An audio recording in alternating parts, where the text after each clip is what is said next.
रंपा पंचायत रे वर्षा होई क्षति होइतिबा काजू बगीचा बुली देखिले पारला विधायक।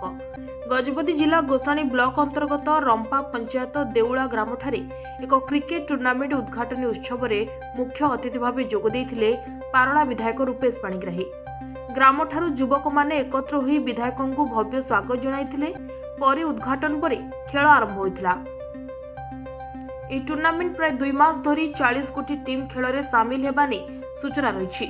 ଏହି ଅବସରରେ ଯୁବ ଗୋଷ୍ଠୀ ଓ ଚାଷୀମାନେ ଗ୍ରାମକୁ ସ୍ୱାଗତ କରିଥିଲେ ଓ ଗ୍ରାମରେ ରହିଥିବା ସମସ୍ତ ସମସ୍ୟା ବିଷୟରେ ବିଧାୟକଙ୍କୁ ଅବଗତ କରିଥିଲେ।